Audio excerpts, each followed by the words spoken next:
एक बार की बात है, चंदन नगर में बबलू नाम का एक दुकानदार रहा करता था। उसकी दुकान पर बहुत अच्छे अच्छे कपड़े होते हैं। वह रोजाना अपनी दुकान खोलकर बैठता, परंतु उसके दुकान से एक भी कपड़े नहीं बिकते। रोज की तरह दुकान बंद करके वह घर पहुंचता है। अगले दिन बबलू आवाज लगाते हुए, हर माल 100 का ले लो, भारी लूट मची है। अरे भाई, क्या हुआ? उदास का है हो? सुबह से कुछ बिका नहीं क्या?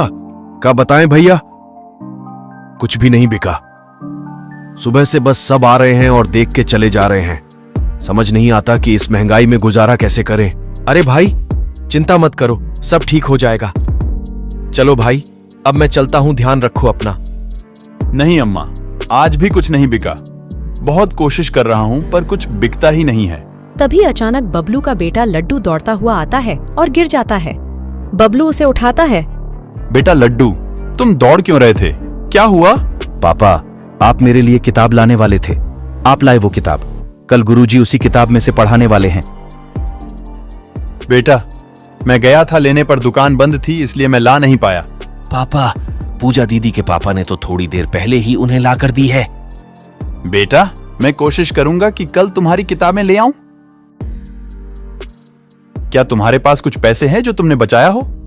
कल लड्डू के लिए किताबें लानी है। कुछ दिनों से कुछ भी बिक्री नहीं हो पा रही है।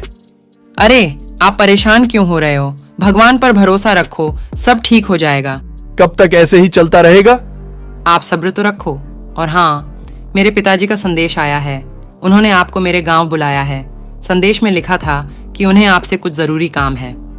मेरी जेब में एक फूटी कौड़ी भी नहीं है। मैं उन तक कैसे जाऊं? जी, मेरे पास पिताजी के दिए हुए कुछ पैसे हैं, जिन्हें लेकर आप गांव हो आइए। साथ ही वहां से लड्डू की किताब भी ले आइएगा। वहां यही किताब आधे दाम पर मिल जाएंगी और आपका काम भी हो जाएगा। अब बबलू का दूसरे दिन उस गांव में जाना तय होता है।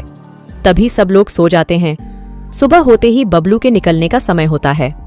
अरे, सुनती हो? कहाँ गई? हाँ, आती हूँ। पापा, मेरी किताब। हाँ बेटा, आज ला दूंगा। आप ध्यान से जाना। मेरे पिताजी से थोड़े बहुत पैसे भी मांग लेना, वो मना नहीं करेंगे। कैसी बातें करती हो तुम? कैसा लगेगा कि मदद करने जा रहा हूं और वहीं से पैसे लेकर आ रहा हूं। अरे अतुल भैया, जाने के लिए कोई तांगा या बैलगाड़ी नहीं दिख रही। क्या बताएं मामा, आजकल रास्ते के डाकू ने लूट मचा रखी है। इसी वजह से खिपौना के रास्ते पर कोई भी सवारी गाड़ी ले जाने को तैयारी नहीं है। अभी पैदल निकल जाता हूँ। रास्ते में आराम भी कर लूंगा तो भी शाम तक पहुँच जाऊंगा।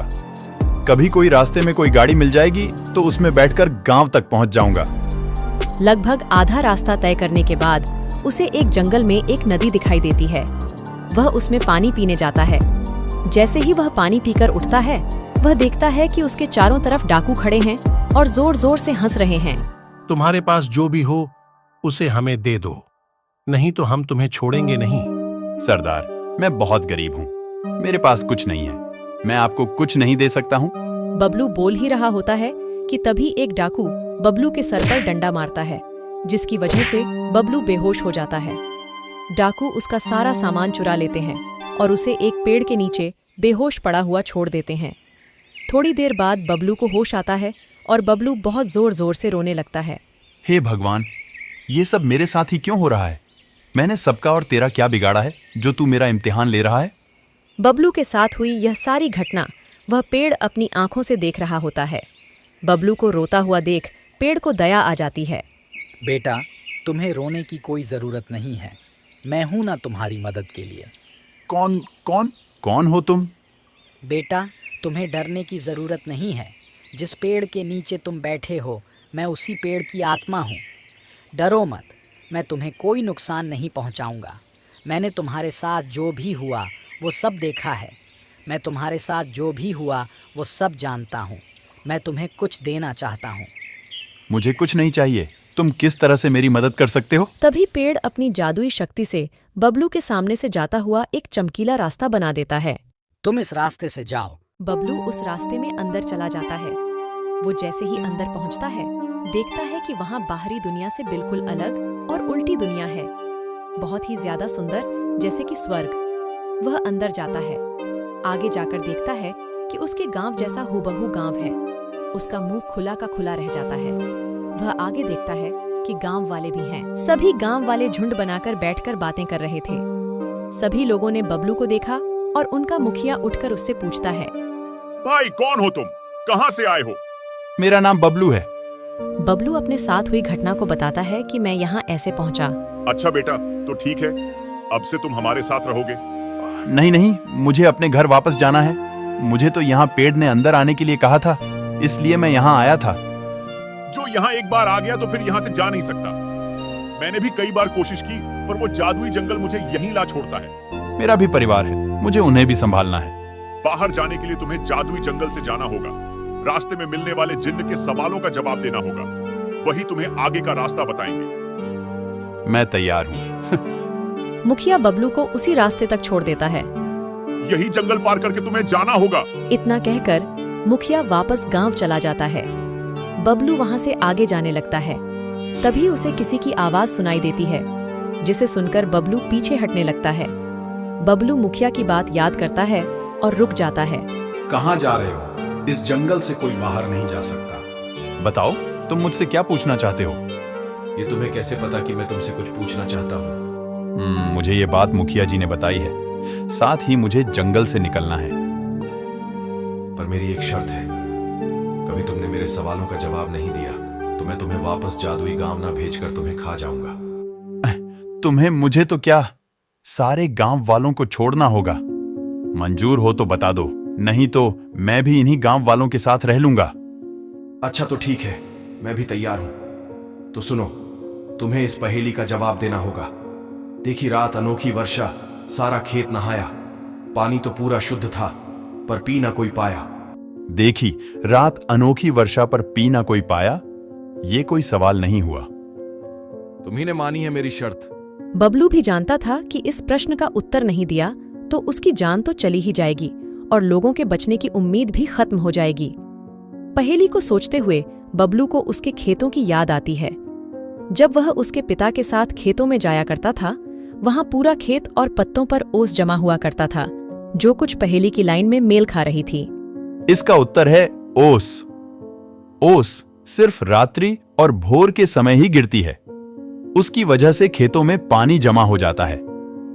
ओस का पानी शुद्ध और साफ होता है, पर इसे एकत्र करना बहुत मुश्किल होता है। मैं तो जादुई बड़े से बड़ा जहाज बना सकता हूँ, लेकिन मैं एक बार भी नहीं उड़ सका। मैं हूँ कौन? पानी का जहाज जो सिर्फ पानी पर तैर सकता है, उड़ नहीं सकता। रहा आपके इसी प्रश्न में दूसरा सवाल, मैं हूं कौन? इसका जवाब है मनुष्य। वो बड़े से बड़ा जहाज बना तो सकता है, लेकिन खुद कभी नहीं उड़ सकता है। तुम बहुत तेज दिमाग और बुद्धिमान हो। यदि मेरे आखिरी सवाल का उत्तर दे दिया तो तुम और गांववासी सभी स्वतः ही अपने अपने गांव पहुंच जाओगे। तो सुनो प्रश्न, लाल बुझक्कर बोझ के और ना बोझो कोए, पैर में चक्की बांध के हिरना कूदो हुए। बबलू इसे सुनकर बहुत चकित रह जाता है। उसने लाल बुझक्कर की बहुत ढेर सारी कहानियों पढ़ी और सुनी रहती थी। ये लाइन उसने उसके बेटे लड्डू की किताब से पढ़ी और लड्डू को समझाई भी थी। इसे याद करके वह अपने बेटे के साथ अच्छे दिनों की याद कर मुस्कुराने लगता है।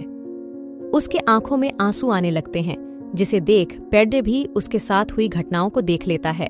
जिंदगी में कभी किसी के बारे में बिना देखे, बिना जाने कुछ नहीं कहना चाहिए, जब तक उस पहलू को आप जान ना लें। आमतौर पर लाल बुझक्कड़ कहते हैं, जो अपनी दुनिया के अलावा बाहरी दुनिया को ना देखते हुए अपने आप को ही सही सिद्ध करता है, अर्थात वो जो सीखने और समझने को तैयार नहीं होता है। बबलू के इतना कहते ही एक तेज रोशनी के साथ एक तेज आवाज आती है। बबलू को तेज रोशनी के कारण उसे कुछ भी नहीं दिखाई दे रहा होता। उसके बाद वह देखता है कि वह उसके गांव के पास खड़ा होता है। उसे सभी के घर दिखाई देते हैं, पर खुद का घर नहीं दिखाई देता।